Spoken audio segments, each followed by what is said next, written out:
Muy buenos días hermanos. Vamos a seguir estudiando la palabra de Dios acerca, en esta oportunidad, la experiencia de la justificación por la fe. La experiencia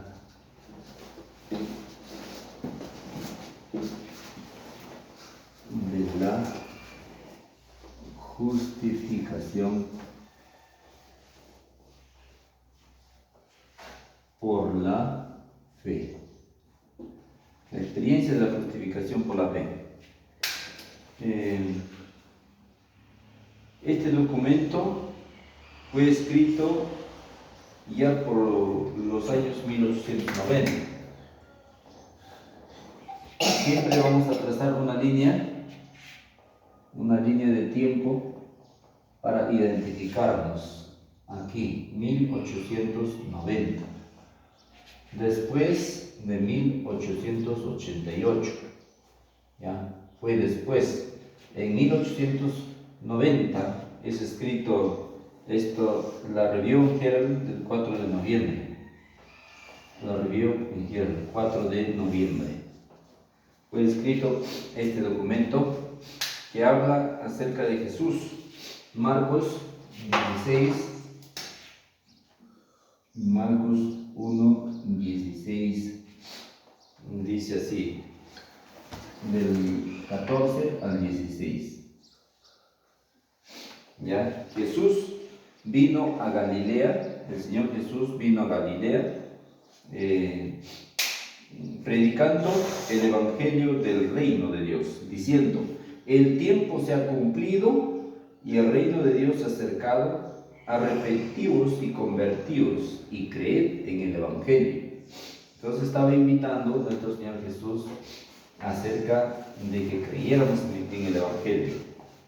Entonces, el arrepentimiento, dice aquí en el libro de Fe y Obras, en la página 102. Vamos a hablar acerca del arrepentimiento. Dice que está relacionado con la fe. El arrepentimiento está relacionado con la fe. Podemos decir que el arrepentimiento, vamos a prefigurar, el arrepentimiento es este y está prefigurado con la fe. Este es el arrepentimiento y esta es la fe. ¿Ya? Son hermanos. El arrepentimiento y la fe andan juntos. Dice, están relacionados con la fe, el arrepentimiento con la fe, y nos es presentada con insistencia en el evangelio, como esencial para la salvación, Pablo predicó el arrepentimiento. En Hechos 20, versículo 20 y el 21, el apóstol Pablo habla acerca del arrepentimiento. ¿Ya? Dice: nada que fuese útil he rehuido anunciarles, enseñándolos públicamente y por las casas, testificando a judíos y a gentiles acerca del arrepentimiento para con Dios y la fe en nuestro Señor Jesucristo. Entonces, el arrepentimiento es para con Dios. Nosotros nos arrepentimos ante Dios, ante su ley que hemos transgredido, ante Dios, ante su ley. Y debemos, dice aquí, y la fe en nuestro Señor Jesucristo. Y debemos confiar, debemos tener fe en nuestro Señor Jesucristo. ¿Ya? Debemos tener fe en su justicia y debemos creer en su sangre. ¿Ya? Debemos tener fe en su justicia y en su sangre de nuestro Señor Jesucristo. Y arrepentirnos ante Dios que hemos quebrantado su ley. Hemos desobedecido la ley. Por eso debemos arrepentirnos ante Dios. No hay salvación sin arrepentimiento. Si una persona no quiere arrepentirse, no se va a salvar. no hay salvación sin arrepentimiento. Tampoco hay salvación sin fe. ¿Ya? Entonces, vamos a poner aquí. No hay salvación. No hay salvación sin arrepentimiento. ¿Ya? También no hay salvación sin fe. No hay salvación sin arrepentimiento, no hay salvación sin fe. El que no cree no se salva. El que no se arrepiente tampoco se salva. Ningún pecador impenitente puede creer en su corazón para justicia. Dice, no hay salvación sin arrepentimiento. Ningún pecador puede creer en su corazón para justicia. Ningún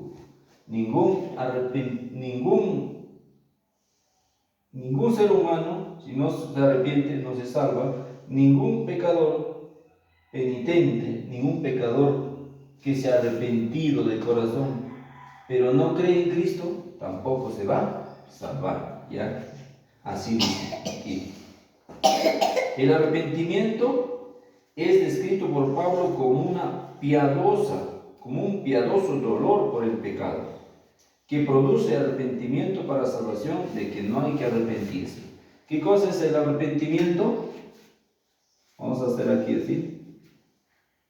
Entonces, el arrepentimiento, ¿qué es? Un piadoso dolor por el pecado. Ese es el arrepentimiento, ¿ya? Así dice acá. Un piadoso dolor por el pecado. Ese es el arrepentimiento, ¿ya? Piadoso dolor por el pecado, que produce arrepentimiento.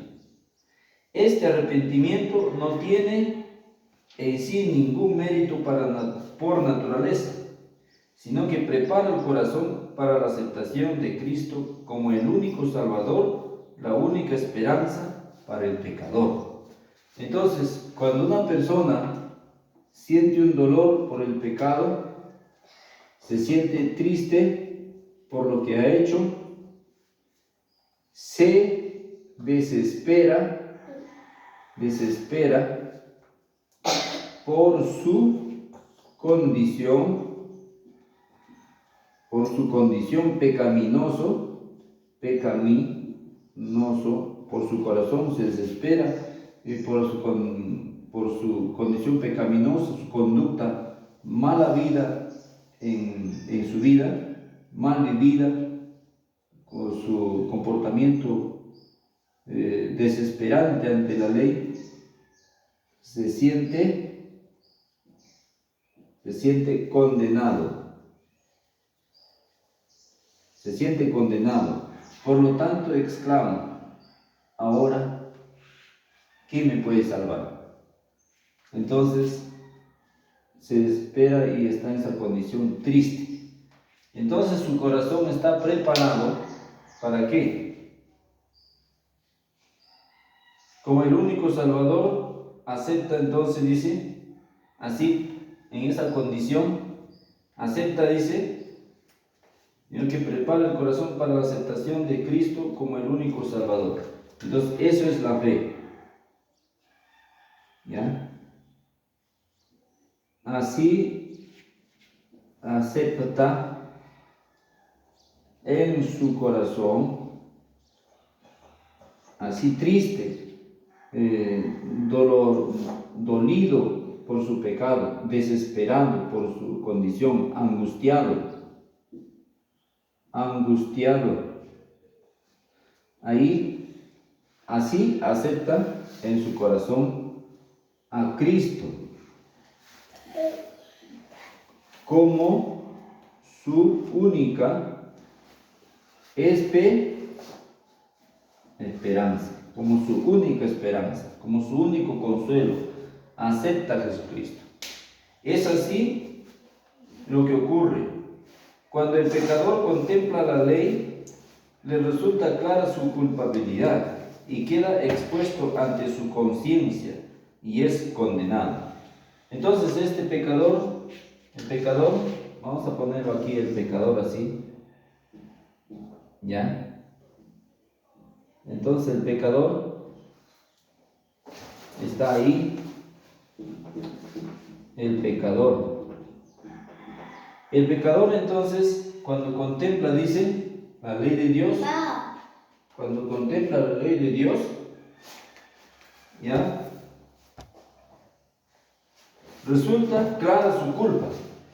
Cuando mira la ley de Dios, entonces su culpa aparece en su corazón, ¿ya? Él se da cuenta que es un pecador. Cuando contempla la ley de Dios, se da cuenta que es un pecador, ¿ya? Y queda expuesta ante su conciencia y es condenado. Y él, al contemplar la ley de Dios, el pecador se siente condenado, se siente que está perdido, que está muerto, porque la ley dice: la paga de tu pecado es la muerte. Entonces su único consuelo y esperanza se encuentra en acudir a la cruz del Calvario. Entonces el pecador así condenado, su única esperanza y consuelo es acudir a la cruz del Calvario, a la cruz del Calvario.